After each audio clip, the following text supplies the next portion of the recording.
আসসালামু আলাইকুম গায়েস। আজকে আমরা এসে পড়েছি কুষ্টিয়ার জনপ্রিয় পদ্মা গড়াই মোহনাতে। এটাকে বলা হয় মিনি কক্সবাজার। পদ্মা নদী এবং গড়াই নদীর মিলনস্থল বলে এটাকে বলা হয় পদ্মা গড়াই মোহনা। তো সেই দিন দুপুর ৩টার দিকে আমরা বের হয়ে পড়ি পদ্মা গড়াই মোহনার উদ্দেশ্যে।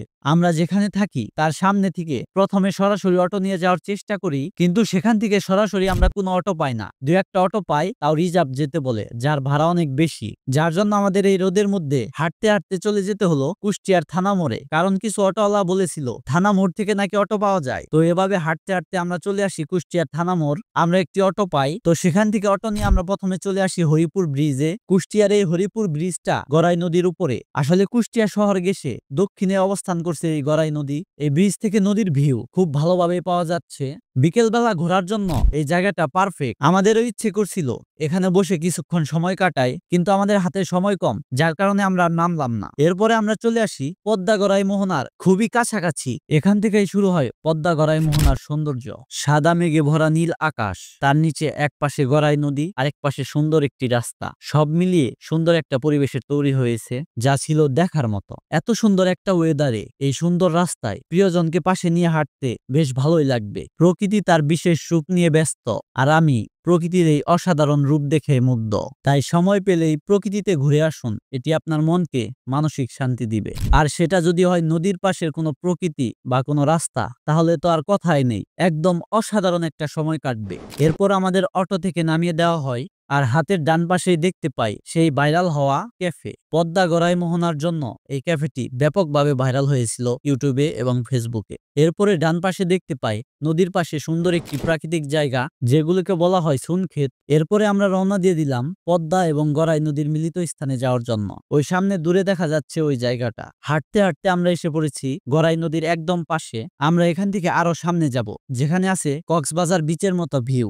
বেশ কিছু দূর হাঁটতে হাঁটতে আমরা এমন একটা জায়গায় এসে পৌঁছালাম, যেখানে চারিদিকে শুধু বালি আর বালি। দেখে মনে হচ্ছে এটা ছোট আকারে বাঙালিদের জন্য মরুভূমি করা হয়েছে। প্রকৃতি তার আপন গতিতে এক এক সময় এক এক রূপ নেয়, যা আপনাকে মুগ্ধ করবে। যেমন এই বালির চরকেই মনে হচ্ছে এত সুন্দর একটা মরুভূমি। আমরা বালুর চর দিয়ে হাঁটতে হাঁটতে চলে যাই একেবারে নদীর পাশে। এই তো আমাদের সামনেই হচ্ছে নদী। দেখে মনে হচ্ছে কোনো একটা বিচে আছি আমরা। এখানে গড়াই ও পদ্মা নদীর যুগলবন্দি। গড়াই এসে মিশে গেছে পদ্মার সঙ্গে। ভারত থেকে গঙ্গা রাজশাহীতে ঢুকেছে, তারপর পদ্মা হয়ে মিলিত হয়েছে মেঘনায়। গড়াই এখানে মিলিত হওয়ায় তিনটি নদীপথ। পদ্মার একদিকে কলকাতা, অন্যদিকে বাংলাদেশ। কুষ্টিয়ার এখান থেকে গড়াই গেছে শিলাইদহ হয়ে রাজবাড়িতে। ফলে অপরূপ এক মোহনার সৃষ্টি হয়েছে কুষ্টিয়া শহরের কাছে হরিপুরে। নয়নাভিরাম এই স্থানকে স্থানীয়রা বলে ত্রিমোহনা। সূর্যাস্ত ও সূর্যোদয়ে এক মনোরম আবেশ সৃষ্টি হয় এখানে। বিস্তীর্ণ জলরাশির গড়াই পদ্মার এই মোহনাকে সাগর বলে আপনার কাছে ভুল হতে পারে, মনে হবে যে কক্সবাজারে আছেন আপনি। আর এখান দিয়ে কবি রবীন্দ্রনাথ ঠাকুর কলকাতা শিলাইদহ যাতায়াত করতেন। পদ্মা ও গড়াই নদীর স্মৃতি নিয়ে অনেক কবিতা লিখেছেন কবি। গড়াইকে তিনি বলতেন গুড়াই, এমনটা উল্লেখ আছে তার কবিতায়। গুড়াই নদীর চর, নতুন ধানের আঁচল জড়ায়ে ভাসিছে জলের পর। একখানা যেন সবুজ স্বপন, একখানা যেন মেঘ, আকাশ হইতে দরায় নামিয়া ভুলিয়াছে গতিবেগ। দুপুরের রোদে আগুন জ্বালিয়া খেলায় নদীর চর, দমকা বাতাসে বালুর দ্রুম উড়িছে নিরন্তর। রাতের বেলায় আধারের কুলে ঘুমায় নদীর চর, জোনাকি মেয়েরা স্বপনের দ্বীপ দোলাই বুকের পর। এভাবে আমরা পদ্মা গড়াই ত্রিমোহনায় সুন্দর একটি বিকেল কাটালাম, কিন্তু ফেরার সময় দেখতে পেলাম আকাশে অনেক সাজ করেছে, মনে হয় খুব বৃষ্টি হবে। বৃষ্টি থেকে বাঁচতে আমরা খুব তাড়াতাড়ি করে ফিরে আসতেছিলাম, কিন্তু কিছু দূর আসার পরই হালকা বৃষ্টি শুরু হয়, যার কারণে বাতাস আর বৃষ্টি মিলে অসাধারণ মুহূর্তের সৃষ্টি হয়েছে। এরপরে আমরা উপরে আসতেই ঝুমঝুমিয়ে বৃষ্টি শুরু হয়। এরপরে সন্ধ্যায় আমরা ফিরে আসি। তো এই ছিল আমাদের আজকের ভিডিও। দেখা হবে নতুন কোনো ভিডিওতে। সে পর্যন্ত ভালো থাকবেন। ধন্যবাদ।